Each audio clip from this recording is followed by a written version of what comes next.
En la conferencia mañanera de este lunes, el presidente López Obrador dio a conocer lo que llamó otro saldo del neoliberalismo. Dijo que en casi 3 décadas la Comisión Federal de Electricidad pasó de ser una empresa exitosa que producía toda la energía eléctrica necesaria en el país a ser una empresa fragmentada, que genera solamente la mitad de lo que se consume y a un precio mucho más elevado para consumidores. ¿Cuál es su plan para resolver esto? ¿Por qué convocó a las empresas privadas a negociar? Veamos el contexto. Producto de una política privatizadora y con acuerdos hechos principalmente con empresas extranjeras, México es uno de los países que tiene que pagar más cara la energía eléctrica. Esta mañana el presidente informó que su gobierno se ha comprometido a no aumentar el costo para los consumidores, pero que necesita la ayuda de las empresas. Se va a convocar a ese propósito a las empresas particulares en un plan de conciliación para buscar reparar el daño.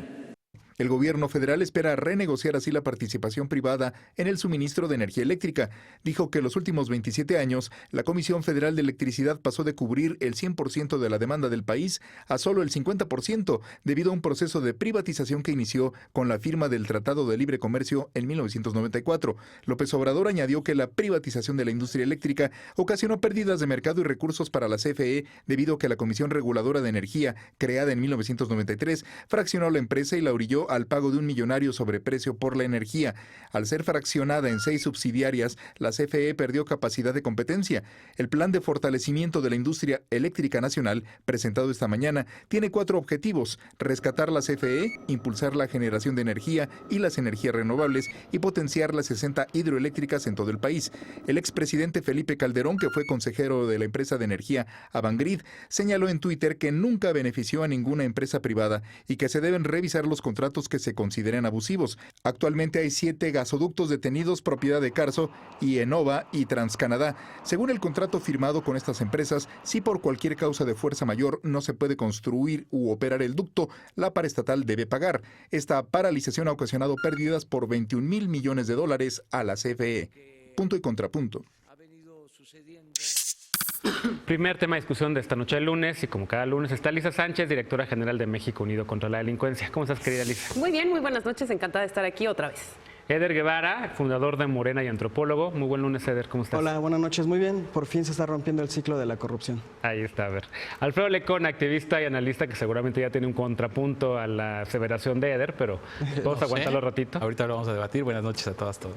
Fernanda Caso, abogada y conductora aquí de Foro TV. ¿Cómo estás? Muy bien, Genaro, muchas gracias de nuevo por la invitación. Buen lunes a todos. A ver, empezamos con este tema. Yo de verdad, por más que trato de entenderle, por más que escucho gente que le sabe, yo no le entiendo nada al tema energético, pero sí veo algunos temas políticos en las acusaciones para comisionados. Hay quien dice que se está minando la autonomía de muchos de los órganos que se fueron construyendo en los últimos años, y por el otro, por supuesto, el proyecto que tiene el presidente para revitalizar a esta Comisión Federal de Electricidad, que en efecto pues no es lo que fue en ningún momento.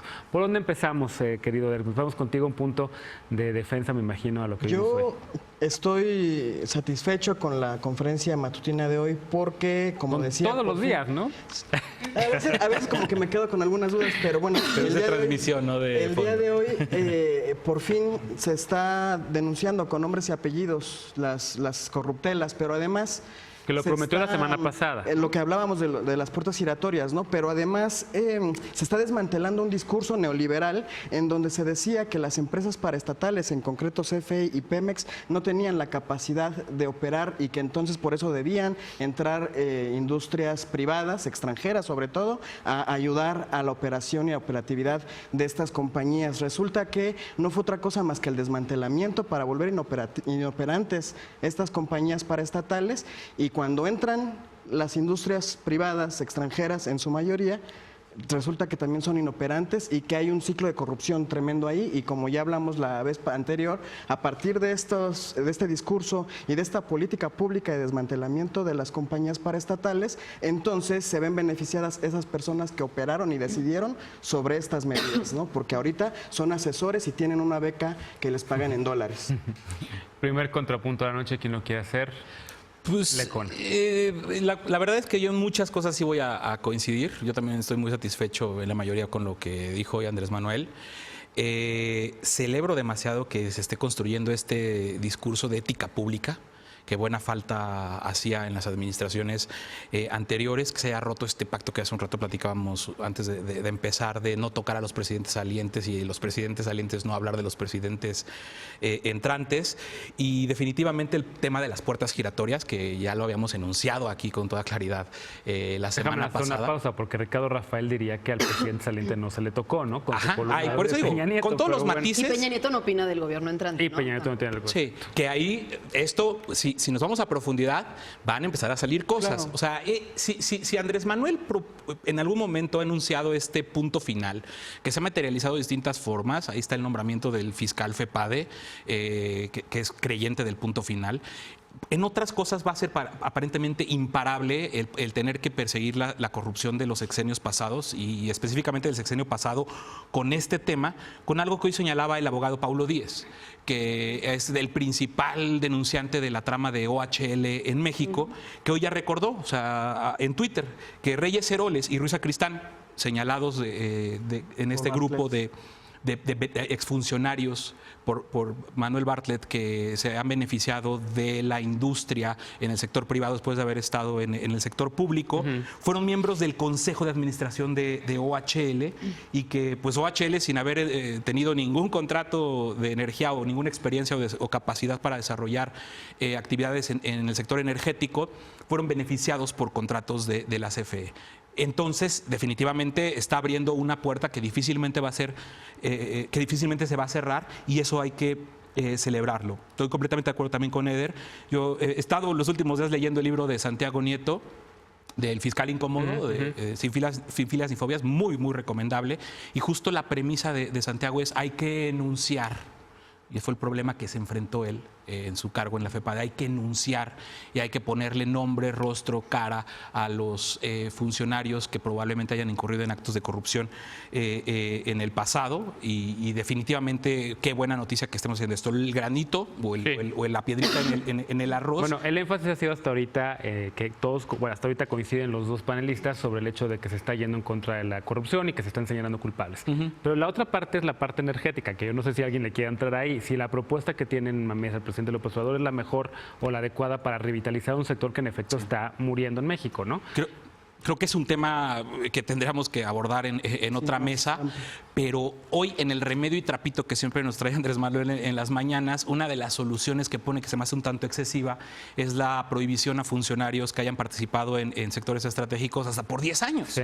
Creo que 10 años excede ya de lo que podríamos considerar como un periodo aceptable, o sea, trasciende hasta 2 gobiernos quizás, para que pudieran incorporarse en actividades en el sector privado, sobre todo a la luz de que el discurso de austeridad, y donde enmarcó precisamente Andrés Manuel esta iniciativa que dice que enviará para los 10 años, pues hace que los funcionarios públicos pues no tengan un sueldo muy alto que digamos. Entonces, pues ya la inhabilitación, pues sí está un poco satanizando o complicando estar o pertenecer al sector público, si después de eso te vas a morir de hambre. ¿Te vas a morir de hambre después del sector público? Ahí, coincidiendo con Lecona, Sí. Max Kaiser hoy hacía el señalamiento en Twitter y me parecía muy sensato. Decía, es que justo lo que se está provocando es más corrupción, ¿no? Si al funcionario público le quitas el seguro de separación, le bajas el sueldo y le prohíbes trabajar después de salir del sector público, bueno, pues es que, entonces, ¿quién va a querer ser funcionario público y cuáles son los incentivos que se generan alrededor, ¿no? Creo que sí son las reflexiones que tendríamos que tener. Hoy es muy fácil simplemente discutirlo desde la premisa de que fueron sectores beneficiados y hoy hay funcionarios trabajando ahí. Pienso que se tendría que revisar caso por caso, ¿no? Y en los casos en los que haya un conflicto de interés, sancionarse. Pero de manera genérica no pienso que este pueda ser la premisa sobre la cual construir política pública. Fueron varios los exfuncionarios. Estaba buscando un tuit de Mónica Aspe, quien fue subsecretaria también, y quien también se refirió a la polémica y hablando sobre, ¿y entonces de qué quieren que vivan los funcionarios públicos? Sí, los exfuncionarios, sobre todo Sí. si tenemos este sistema en el que cada 6 años hay cambio de gobierno y todos los que estaban se van, Sí. entran nuevos y no se le apuesta a la profesionalización del servicio civil porque creemos que no hay técnicos que saben, bueno, al menos esta es la lógica del nuevo gobierno, ¿no? Y entonces hay que mejor sacar a todos porque tenían malas mañas. Claro. No, pues es que todos esos a los que sacan finalmente se tienen que reincorporar al servicio, al trabajo de alguna forma, ¿no? Entonces coincido, creo que 10 años son demasiado, tal vez uno es muy poco, pero tal vez, o sea, digamos, es que más de un año de qué vives, ¿no? Si tienes que aguantar tanto tiempo y eso es lo que sabes hacer, bueno, entonces encontremos los mecanismos para transparentar y para que no haya conflicto de intereses y los que haya se evidencien, pero me parece que la inhabilitación del trabajo de entrada sería inconstitucional y rompería incluso con tratados internacionales que te prohíben limitarle a una persona el trabajo, ¿no? Que es un derecho. Mira, el tuit para citarlo, trabajar en el sector público y después en el sector privado es lo que hacen los funcionarios honestos en cualquier parte del mundo. ¿O de qué viviría quien sale del gobierno? ¿Vergüenza? Trabajar en el gobierno y después ya no necesitar trabajo. Exacto. Esto lo puso Mónica Aspe, la ex subsecretaria en Comunicaciones y Transportes, ¿no? Coincido con ella, creo que tiene toda la razón. Sin embargo, me parece muy sano que esta discusión se dé, porque no se había tenido y porque nos parecía muy natural y porque daba igual el funcionario honesto que después iba a trabajar al sector privado sin conflicto de interés que el que le daba beneficios a la empresa y después se iba a trabajar con ellos por sueldos millonarios. Creo que se tiene que tener, se tiene que transparentar e incluso tendríamos que ver la posibilidad de que los requisitos de transparencia, de declaraciones patrimoniales, se extendieran por varios años más, ¿no? Que el exfuncionario tuviera que seguir presentando sus declaraciones, no sé, si 3 o 5 o 10 años después de haber salido del servicio público. Lisa Sánchez está levantando la mano. Es que antes de que el contrapunto a ver. de Eder me lo robe, porque creo que hay una cosa muy interesante en esta discusión que va más allá de los funcionarios y sí me gustaría traerla en la mesa para ver qué opinan. Creo que estamos teniendo aquí 3 grados de conversación. El primero que tiene que ver con la satanización de la empresa privada per se, que a mí sí me parece que hay muchísimos ejemplos de asociaciones muy fructíferas entre sector privado y sector público, que eso no deberíamos echarlo en saco roto por malas experiencias de casos de corrupción. Un segundo tema que tiene que ver con la transparencia, la rendición de cuentas del ejercicio de los exfuncionarios públicos convertidos en civiles que pueden integrarse a una fuerza laboral en empresas privadas, pero que ya lo discutíamos en la mesa pasada, el foco tendría que estar en las actividades desempeñadas, en los conflictos de interés y sobre todo, más allá del tema discursivo que yo también celebro, las acciones legales pertinentes para sancionar aquellos casos cometidos en donde sí haya habido un mal uso de esa influencia, información privilegiada, enriquecimiento ilícito, etcétera, etcétera. Y lo más importante para mí en esta conversación tiene que ver con una reflexión bastante más profunda sobre la transparencia y la ética corporativa.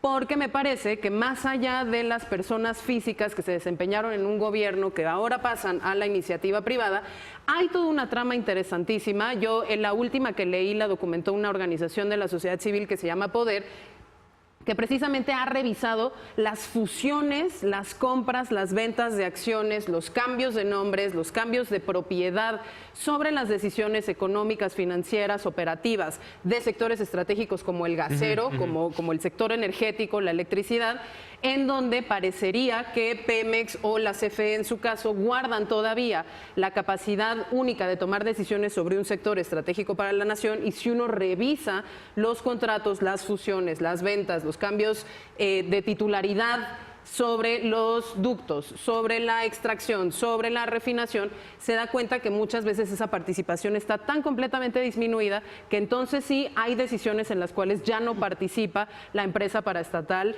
que tiene la, digamos, titularidad sobre esas instalaciones estratégicas. Y ahí creo que esa conversación sí se tiene que complementar.